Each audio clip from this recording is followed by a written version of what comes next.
Hola, ¿qué tal? El día de hoy en farmacología vamos a abordar los fármacos para el tratamiento de las enfermedades gastrointestinales.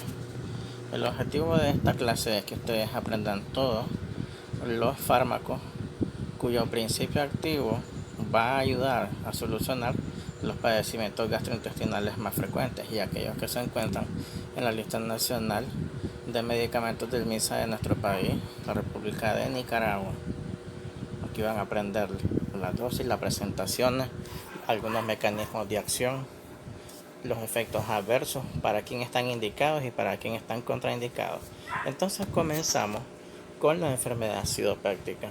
Cabe señalar que hay una gran diferencia entre gastritis y enfermedad acidopéptica, porque la gastritis es un diagnóstico histológico y la enfermedad acidopéptica es una entidad clínica. Si solo tiene los síntomas de gastritis pero no tiene un respaldo fiable de un examen de biopsia o endoscopía que diga que tiene la gastritis, entonces aunque tenga los síntomas no puede ser catalogado como gastritis si no tiene los resultados. Si no tiene los resultados, entonces se degrada a enfermedad acidopéptica. ¿Por qué es que se llega a la enfermedad acidopéptica? Porque hay un desequilibrio entre la producción del ácido clorhídrico a nivel del estómago y la producción del moco protector alcalino de la pared del estómago que lo protege contra su mismo ácido. Entonces, cuando hay un aumento del ácido o hay una disminución de la producción de moco alcalino, entonces es que se produce la enfermedad acidopéptica. Por eso, el objetivo primordial del tratamiento farmacológico de la enfermedad acidopéptica número 1 es reducir la acidez gástrica. ¿Esto cómo se logra? Eso se logra mediante el uso de antiácidos y de un grupo de fármacos en especial que se llaman los protectores gástricos. Otro objetivo para el tratamiento de la enfermedad acidopéptica es promover la defensa de la mucosa. ¿En qué aspecto? En que va a aumentar la producción de moco protector alcalino. Esto se logra con análogos de prostaglandina y con inhibidores de la bomba de protones. Continuamos. Los medicamentos que van a reducir la acidez gástrica, ¿verdad? Aquí tenemos los antagonistas anti-H2, los agonistas M3 y aquellos que van a bloquear la bomba ATPasa dependiente de potasio hidrogeniones, que a eso se le llama la bomba de protones. ¿Ya? Ok. Comenzamos con los antiácidos. De los antiácidos, ¿cómo es el mecanismo de acción? El mecanismo de acción de los antiácidos es hacer que el ácido clorhídrico gástrico interactúe con estos antiácidos y se convierte en cloruro de sodio, que es sal, y el resto de la molécula activa se elimina en forma de agua. Por lo tanto, el ácido se neutraliza. ¿Me explico? Ok, entonces los antiácidos más importantes que podemos mencionar. El primero es el bicarbonato de sodio. El bicarbonato de sodio reacciona con el ácido clorhídrico, que es el HCl, para producir dióxido de carbono y cloruro de sodio a partir de la molécula de HCl. ¿Qué es lo que pasa? Que esta formación de dióxido de carbono va a causar un aumento de gas, haciendo que haya una distensión gástrica, y el gas producido por la reacción química entre bicarbonato y HCl va a hacer que se elimine el dióxido de carbono sobrante en forma de un eructo. ¿Ya? Ok. Pero ¿qué es lo que pasa?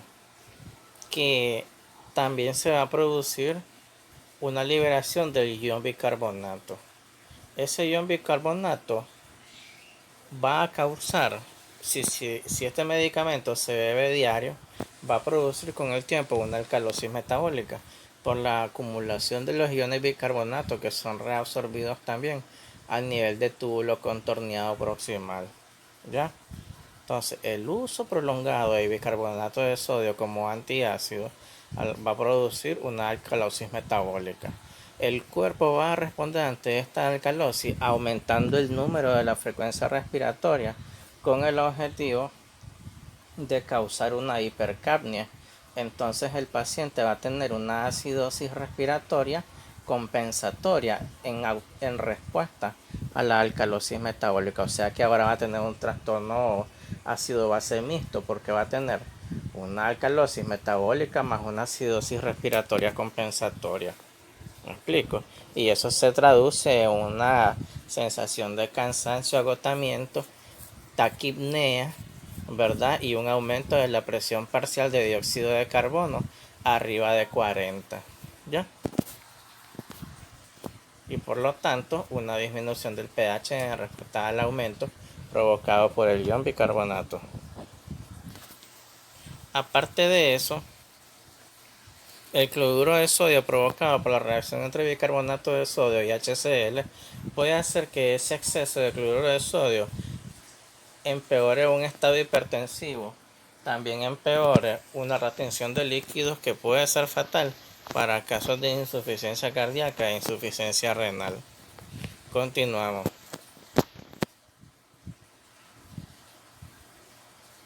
Por eso hay que evitar el uso prolongado de bicarbonato de sodio. Lo recomendable solo es una cucharadita con un vaso de agua nada más. ¿Estamos claros? Ok. Continuando, ¿verdad? Tenemos que también hay otros antiácidos como son el hidróxido de aluminio y el hidróxido de magnesio. Ambos vienen en presentaciones de 150 miligramos en tableta y también jarabes de 150 miligramos sobre 10 cc. Eso quiere decir que 10 cc del jarabe equivale a una tableta tanto de hidróxido de aluminio como de hidróxido de magnesio. El hidróxido de aluminio se puede encontrar aquí en el país como alumín y el hidróxido de magnesio se puede encontrar como leche de magnesia Philip. También hay combinaciones de hidróxido de aluminio y hidróxido de magnesio en el mismo jarabe, como es el Magnum, ¿ya? Ambos son útiles como antiácidos, pero ¿en qué casos es que se usan los antiácidos leves como estos? Se usan en casos de que haya dispepsia funcional, es decir, aquellos casos de indigestión leve, que luego de las comidas comienzan a eruptar con el sabor de la comida. Pero también se puede usar en casos de gastritis crónica leve, diagnosticada, pero tiene que ser leve para tratarse con antiácido. ¿Ya? Ok. Tenemos que el hidróxido de aluminio, el efecto adverso principal es que ocasiona estreñimiento. Por eso no se recomienda el hidróxido de aluminio en pacientes que padecen de colitis crónica, pero tampoco se recomiendan en embarazadas porque aumenta el estreñimiento fisiológico. Imagínense que una embarazada estreñida con hemorroides le den aluminio para la gastritis. No le va a causar daño al feto, pero el esfuerzo de la defecación por el estreñimiento que va a producir el medicamento va a hacer que tenga una amenaza de parto pretérmino por la fuerza de pujo. Entonces, se recomienda mejor en las embarazadas con gastritis tratarlas con hidróxido de magnesio porque uno puede aprovechar la reacción adversa del hidróxido de magnesio, que es el efecto laxante. Ese efecto laxante puede ser beneficioso para la embarazada porque le podría ayudar a que evacúe con facilidad. ¿Me explico? Ok, sigamos. Luego tenemos los antiácidos, que estos no deben administrarse a 2 horas después de la ingesta de tetraciclina, fluorquinolona, itraconazol y hierro, porque si no va a disminuir la absorción de los medicamentos que acabamos de mencionar. Continuemos. Tenemos los antagonistas del receptor anti-H2. Los más importantes son simetina, famotidina, ranitidina, pero el menos usual, nisatidina. De todos estos que voy a mencionar, quiero decirles que la simetidina está prohibida porque en el caso de los varones provoca ginecomastia y en el caso de las mujeres puede causar sangrado uterino anormal, irregularidades del ciclo menstrual y también podría causar secreción anormal por el pezón e incluso leche sin estar embarazada.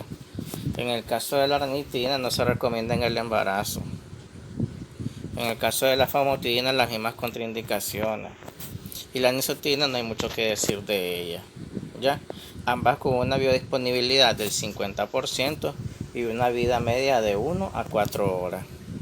La ranitidina, que es el prototipo de estos medicamentos, usualmente viene en tabletas de 300 miligramos e inyección intravenosa en ampollas de 50 miligramos. Sea cual sea la presentación, la ranitidina, o mejor dicho, los antagonistas anti-H2, están indicados para el tratamiento de las úlceras por estrés, como en las personas quemadas, pero también está indicada en el tratamiento farmacológico de la gastritis crónica de moderada o severa y en los casos donde ya hay una úlcera gástrica ya formada. ¿Ya? También se puede usar en el tratamiento del reflujo gastroesofágico, pero solo para mitigar los síntomas del reflujo, pero sin posibilidades de curación, simplemente para aliviar la dispepsia funcional. ¿Ya? También prevé la hemorragia por gastritis en el caso que se esté instalando una úlcera gastroduodenal. ¿Qué va a pasar? Que va a tener efectos adversos. ¿Cuáles van a ser los efectos adversos de los antihistamínicos anti-H2?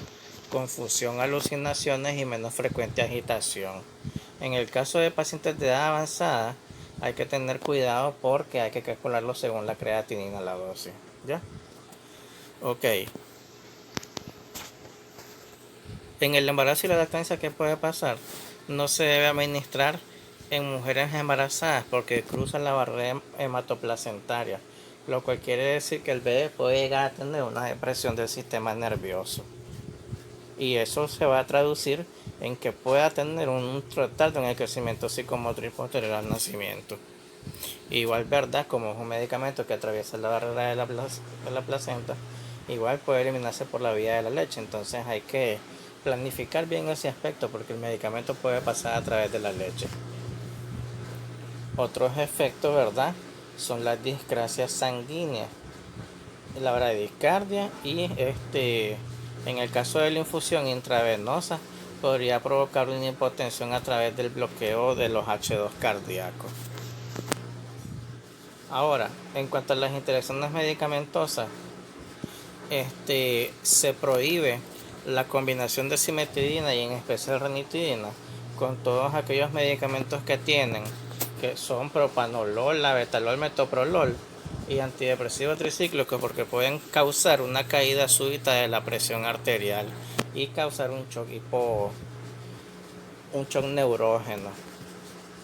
Pero también se prohíbe el uso de ranitidina más fluconazol y todos los azoles porque los fluconazol y todos los nitroimidazoles bloquean lo que es la citocromo P450 oxidasa a nivel del hígado y entonces en presencia de eso más ranitidina podría ocasionar una intoxicación causada que se conoce como torsión de punta o torsada de Schwann, que se caracteriza electrocardiográficamente por puntas altas y puntas bajas en el electrocardiograma, seguidas de extrasístoles ventriculares y posteriormente una sistolia sostenida que lleva a un paro cardíaco. Entonces es letal.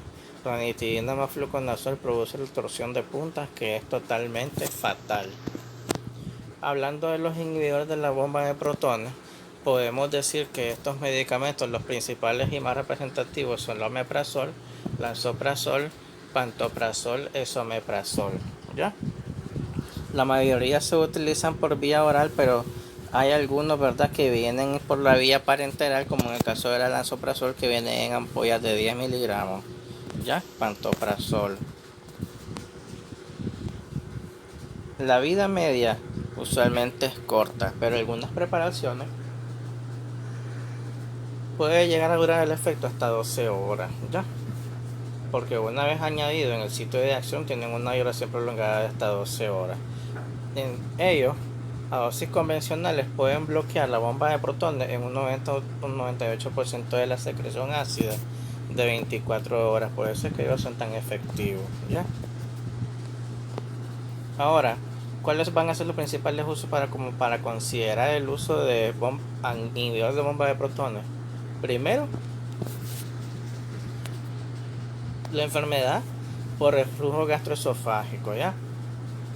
Porque por lo menos al disminuir la producción de ácido gástrico, entonces la cantidad de ácido que refluye hacia el esófago a través de un esfínter esofágico incompetente va a hacer que se tarde en desarrollar el esófago de Barré.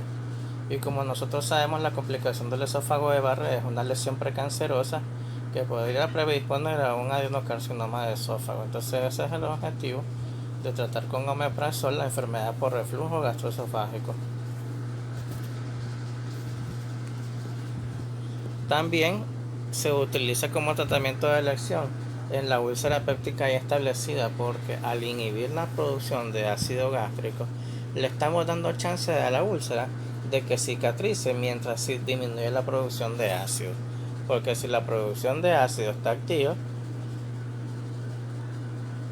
no hay chance de que la úlcera se cicatrice. Sigamos. Igual se puede usar para la prevención de la gastritis por estrés, como en el caso de los pacientes de sala de quemados que desarrollan las famosas úlceras gástricas de Cushing, que son las úlceras por estrés. Entonces, con una dosis de pantoprazol intravenoso en sala de quemados, prevenimos que estos pacientes se nos compliquen con una úlcera gástrica. También puede ser útil en el tratamiento del gastrinoma o la enfermedad de Zollinger-Ellison, que es prácticamente un aumento de la producción del ácido gástrico por células tumorales que se encuentran en la pared del estómago o en la cabeza del páncreas, y esto va a causar sustancias secretagogas que aumentan considerablemente la producción de ácido. Entonces nosotros podemos mantener la enfermedad a raya usando omeprazol, esomeprazol, lansoprazol o pantoprazol. Sigamos. ¿Cuáles son los efectos adversos del uso prolongado de omeprazol? Un bloqueo reversible que se va a producir, y entonces nos va a dar diarrea, cefalea y dolor abdominal. Pero si el bloqueo gástrico de la secreción de ácido es persistente, no sería raro encontrar un aumento del crecimiento del Helicobacter pylori, porque sin la producción de ácido, el Helicobacter pylori va a tener el medio alcalino ideal para crecer y florecer.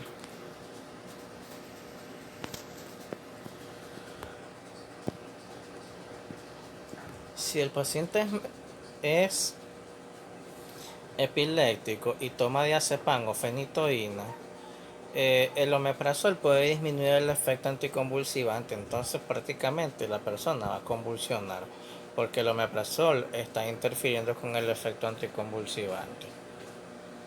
Hablamos del sucralfato, ¿verdad? Que el sucralfato, él viene en sobres de 1 gramo. Los podemos encontrar aquí en el país como sucramal, sucracilo, sucralfato. El objetivo del sucralfato es mezclarse con agua, beberse con un vaso de agua, y cuando el líquido, la mezcla, entra en contacto con el ácido gástrico, se polimeriza y crea una red protectora que se adhiere a la pared del estómago, protegiéndolo de su propio baño de ácido. Esto es con el objetivo de que si hay una úlcera gástrica o una úlcera péptica, le dé tiempo de cicatrizar sin interferir con la producción de ácido, porque se produce una malla protectora. Como es un medicamento que es bastante cómodo en ese aspecto, no es raro esperar que sea caro, porque varían los precios entre 17 córdobas por sobre hasta 35 dependiendo de la marca comercial. Continuando, ¿verdad? Encontramos que el sucralfato tiene una acción prolongada de 6 hasta 12 horas. Es por eso pues que muchos prefieren el uso de sucralfato cuando ya se han agotado todas las opciones terapéuticas. Los análogos de prostaglandina lo que nos van a ayudar es a aumentar la producción de moco alcalino protector sin alterar la secreción de ácido clorhídrico. En este caso tenemos el misoprostol. Casi no se usa el misoprostol porque hay un tabú, ¿verdad?, con respecto al uso de este medicamento, porque el misoprostol se usa como un medicamento para lograr la maduración del cuello del cervix para evacuar los productos fetales, y por lo tanto usado clandestinamente para causar abortos provocados, abortos clandestinos. Entonces por eso casi no se usa el misoprostol en estos casos, porque podrían creer que lo estamos usando para un aborto clandestino. Bien, Los compuestos coloidales de bismuto, aquí sobresalen lo que es el sulfato de bismuto, que ustedes pueden encontrarlo aquí en el país como Pepto-Bismol en tabletas de 200 miligramos o en jarabe de 100 miligramos por cada 10 ml. ¿Cuál es el objetivo del sulfato de bismuto? El sulfato de bismuto va a crear una sal aloidea pesada que neutraliza el pH del ácido clorhídrico del estómago, causando un sulfato que se va a convertir a sulfito. Ese sulfito, cuando es una salina absorbible, él pasa directamente a las heces y puede darles un color negro. Eso, color negro en la S, el paciente lo puede interpretar erróneamente como que se tratara de un sangrado del tubo digestivo. Por eso hay que explicar a los pacientes que les demos sulfato de bismuto que si hay una coloración negra en la S no es un sangrado, sino que es el medicamento que deja residuos de sulfito en las S. Entonces, cada 8 horas es la dosis, ¿verdad? No mezclar con tetraciclina.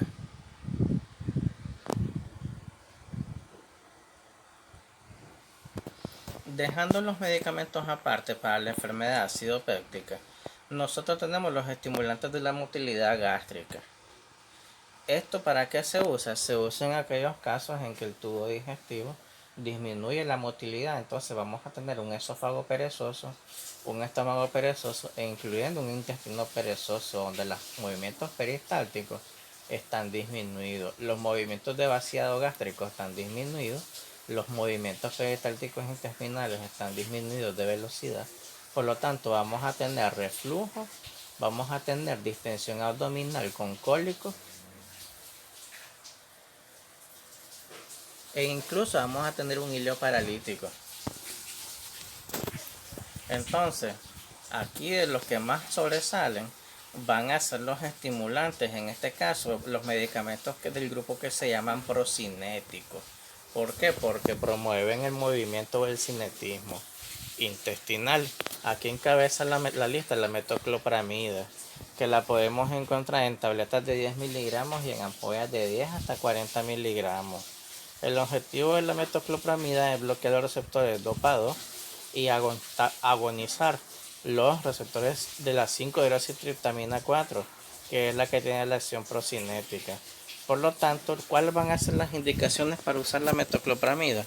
Las indicaciones van a ser la gastroparesia, el reflujo gastroesofágico causado por una hernia hiatal, un intestino perezoso y la distensión abdominal causada por el estreñimiento crónico o por una colitis crónica, ¿ya? Cabe mencionar que la gastroparesia es aquella circunstancia que se caracteriza por una disminución de los movimientos de vaciado gástrico. Entonces todo lo que uno come, el estómago no lo evacúa hacia el intestino, sino que lo acumula y eso va a causar una distensión abdominal que va a terminar tarde o temprano en un vómito con reflujo. La dosis en adultos usualmente son una tableta de 10 miligramos cada 8 horas y en los niños se calcula según el kilo de peso a 0.5 miligramos por kilo día. Sin embargo, los pacientes son renuentes a tomar la metoclopramida porque tiene ciertos efectos adversos que vamos a mencionar. No sin antes decirles que la metoclopramida disminuye la acción de la digoxina, pero aumenta la función de la aspirina.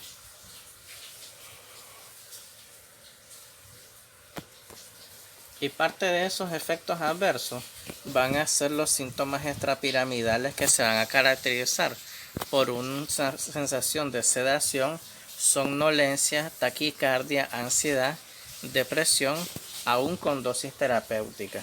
Pero usualmente los pacientes que toman metoclopramida, 20% se quejan de los mareos. También se quejan de inquietud, resequedad en la boca, dolores abdominales y en algunos casos diarrea. Muy raramente va a producir lo que es la ginecomastia y la secreción de leche por el pezón, aún sin estar embarazada la paciente. Sin embargo, de lo que más se quejan los pacientes que toman metoclopramida es de la sensación de ansiedad, taquicardia y la sensación de somnolencia, que prácticamente para los pacientes es desagradable. Pero los síntomas extrapiramidales, los más severos, usualmente cursan con temblor fino, el reflejo de Babinski positivo y la salida espontánea de la lengua a través de movimientos involuntarios. Entonces los pacientes sacan la lengua. Pero, así como tenemos la metoclopramida, tenemos una opción más amigable. En este caso es la domperidona. La domperidona es también un antagonista del DOPA2, pero con la diferencia de que no va a causar los síntomas extrapiramidales que provoca la metoclopramida. Usualmente, primeramente, la domperidona, que la encontramos aquí en el país como Motilum, se comenzó a usar para tratamiento farmacológico de reflujo del lactante. ¿Cuál es el reflujo del lactante? Son aquellos lactantes que cuando maman la leche materna, inmediatamente la regresan, la vomitan porque su estómago no puede soportar la dosis ingerida. Entonces a esto se le llama el reflujo del lactante y eso se trata con domperidona. Entonces, pero a pesar de que se usa para el lactante, no es raro encontrar que este medicamento se use en el adulto, en especial para aliviar el reflujo gastroesofágico de aquellos pacientes que están cursando con una hernia hiatal. ¿Ya? Entonces, lo más recomendable es usar de 10 a 20 miligramos cada 8 horas. Y en niños de 2.5 miligramos a 5 miligramos 3 veces al día.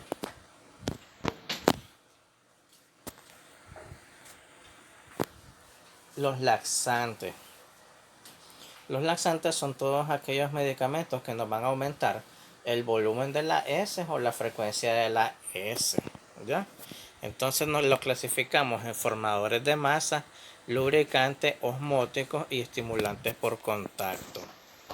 Comencemos con los formadores de masa. Los formadores de masa son aquellos laxantes que van a aumentar la cantidad evacuada de S. Eso se logra, ¿verdad?, movilizando el agua del espacio celular al interior del intestino.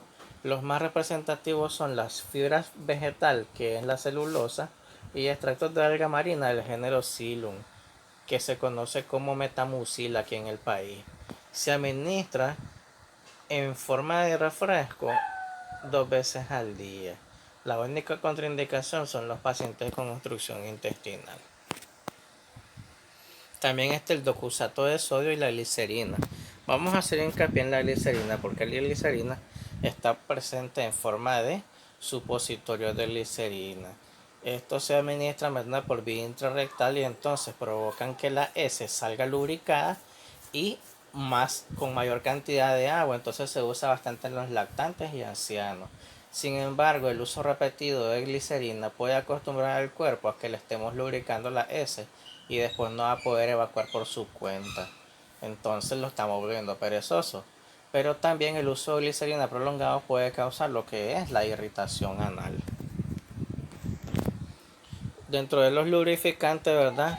Aquí podemos encontrar también el enema Fleet, que es un enema jabonoso mezclado con glicerol, que tiene el mismo efecto de la glicerina en supositorio.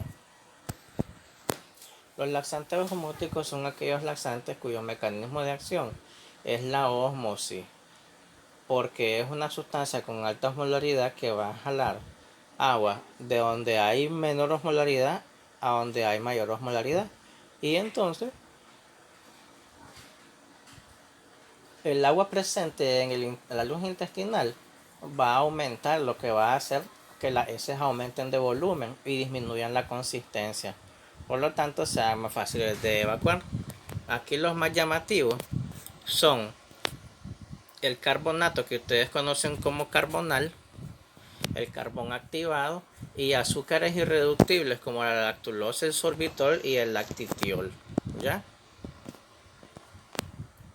De esos, el más caro es la lactulosa, porque un jarabe de 100 mililitros puede llegar a costar entre 600 y 700 córdobas. Las marcas más caras aquí en el país son Lactocu y Lactulac. ¿Ya? La glicerina, habíamos hablado de esto, pero de los estimulantes por contacto, estos medicamentos se caracterizan por causar una irritación gástrica aguda que se interpreta como un retorcijón doloroso, con sudoración copiosa que obliga a la evacuación tempestiva del contenido intestinal, es decir, provoca una defecación explosiva. Aquí el más representativo de este grupo es el aceite de ricino, que también se conoce como aceite fino o aceite de castor. Pero tranquilos, porque el castor no tiene nada, simplemente es puro marketing. Los castores nunca fueron maltratados para obtener el aceite esencial. ¿Me explico? Entonces sigamos.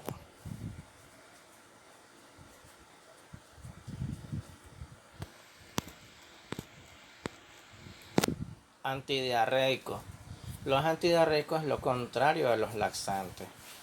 Pero antes quiero decirles que el uso de antidiarreicos está prohibido si la diarrea es infecciosa o es una diarrea autolimitada. ¿Por qué? Porque es esperado que la diarrea se vaya a solucionar solita en 5 días o aproximadamente. Además, la diarrea es un mecanismo fisiológico de defensa en el cual el cuerpo, en presencia de un material patógeno en la luz intestinal, se deshace de él, de la sustancia nociva, expulsándola al exterior del organismo mediante una evacuación diarreica. Entonces, ese es el mecanismo por el cual el cuerpo se deshace de una sustancia o microorganismo agresivo. Si nosotros tomamos antidiarreico, estamos evitando que el cuerpo realice su mecanismo de defensa y entonces solo estamos agravando la enfermedad. Porque de todo modo la enfermedad se va a solucionar en 5 días. Pero entonces, si están prohibidos el uso de antidiarreicos, ¿por qué existen? Ok, la única indicación autorizada para los antidiarreicos es para el tratamiento de la diarrea del viajero. ¿Cuál es la diarrea del viajero? La diarrea del viajero es la que ocurre en pacientes que viajan de una zona autóctona a otra, donde hay donde el agua potable es distinta, la comida es distinta, el ambiente es distinto, y entonces cuando llegan a probar agua, comida y un lugar donde no son autóctonos, desarrollan diarrea. Es por eso que los extranjeros que vienen al país solo compran agua embotellada, y las personas que van de la ciudad al campo se enferman de diarrea los primeros días de su estancia. Entonces, para que medio puedan sostener y aguantar el viaje, entonces pueden tomar los antidiarreicos, y eso que rezando que en el camino el vehículo no pase por ningún bache. De aquí, de los antidiarreicos, los más conocidos son la loperamida. La loperamida viene en las marcas comerciales Imodium, que es la más cara, Tapón, que es una de las baratas, y Lomida, que es una de las baratas, y Alcade también, que es una de las más populares. Vienen en tabletas de 10 miligramos. La dosis son 2 tabletas de dosis única, solamente por razones necesarias, solo para que le ayude a aguantar el viaje mientras llega a su lugar de destino a evacuar. Ok.